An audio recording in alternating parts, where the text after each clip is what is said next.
Masih bersama saya Alicia Widya, kembali kami sampaikan berita Mataram hari ini. Dalami dugaan pemerasan, polisi menggeledah ruangan Kabid SMK dan sita sejumlah dokumen.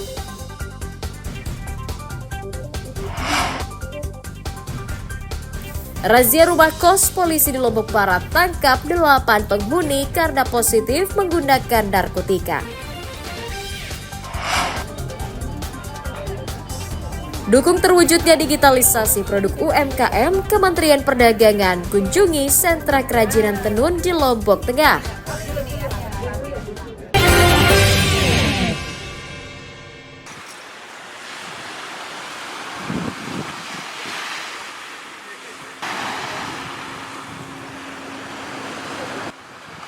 Angka kunjungan wisatawan ke sejumlah destinasi unggulan di Provinsi Nusa Tenggara Barat belum mencapai target pemerintah daerah.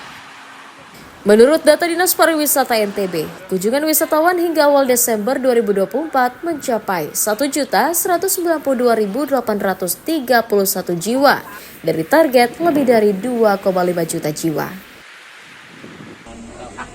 Hal itu diduga disebabkan masih tingginya biaya transportasi, khususnya udara dari dalam dan keluar daerah yang membuat wisatawan mengurungkan niatnya untuk berlibur. Di sisi lain, kebijakan pembatasan biaya perjalanan kedinasan sebesar 50% oleh pemerintah juga memicu sejumlah agenda event dan rencana kunjungan batal dilakukan. Meski demikian, Pemda berjanji akan mengoptimalkan promosi, memperbanyak event wisata, dan mengupayakan penambahan jadwal penerbangan dalam dan luar negeri untuk menggait wisatawan. Kami berharap di akhir tahun ini yaitu kegiatan-kegiatan event MICE yang sering rutin tiap akhir tahun November-Desember dilaksanakan oleh kementerian maupun BUMN biasanya sering melaksanakan MICE di Lombok. Nah, karena ada kebijakan kemarin pemerintah ya 50% pengurangan perjalanan dinas dari kementerian dan BUMN akhirnya agak berkurang ya wisatawan di akhir tahun ini gitu loh. Nah, tapi kita tetap masih optimis ya 2,5 paling tidak mendekati lah ya kan. Dinas Pariwisata Provinsi NTB optimis target kunjungan 2,5 juta wisatawan pada tahun ini akan tercapai dengan sinergi yang baik dengan pengelola wisata berikut para agen perjalanan di daerah. Hairul Amri melaporkan dari Kabupaten Lombok Barat.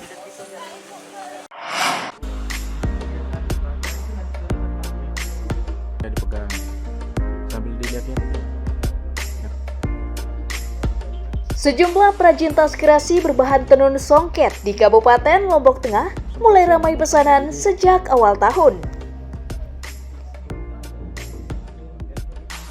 Irwan Mashuri, seorang perajin asal desa Pringgarata, mengakui tas motif songket buatannya kini laris dibeli konsumen. Dengan keahliannya sebagai penjahit, Irwan mampu mengkombinasikan aneka motif tenun songket khas Lombok dan menarik minat para pecinta tenun rajutan tangan. Tak hanya dipasarkan ke Pulau Jawa dan Bali, kini produknya juga mulai dikirim ke Asia dan Eropa, seperti Malaysia, Jepang, hingga Finlandia. Untuk memenuhi pesanan, Irwan mengajak warga sekitar rumahnya dengan omset mencapai 15 juta rupiah per bulan. Jadi saya mengambil inisiatif untuk mengkombinasikan kain songket dengan beberapa bahan dasar yang memang cocok untuk tas yang kekinian.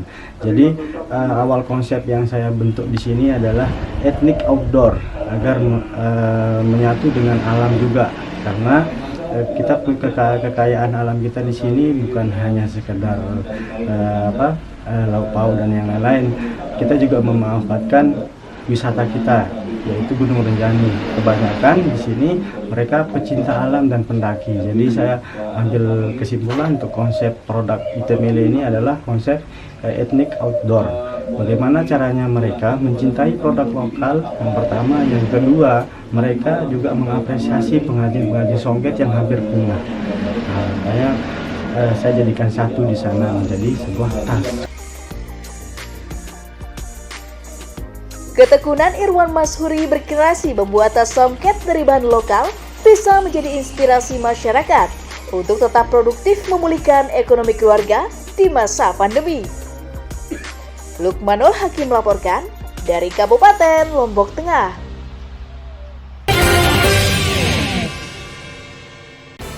Baiklah pemirsa, informasi tadi sekaligus menutup perjumpaan kita kali ini. Saya Lista Widya dan segenap kru SSJ yang bertugas pamit undur diri dari hadapan Anda. Terima kasih, sampai jumpa dan selamat beraktivitas.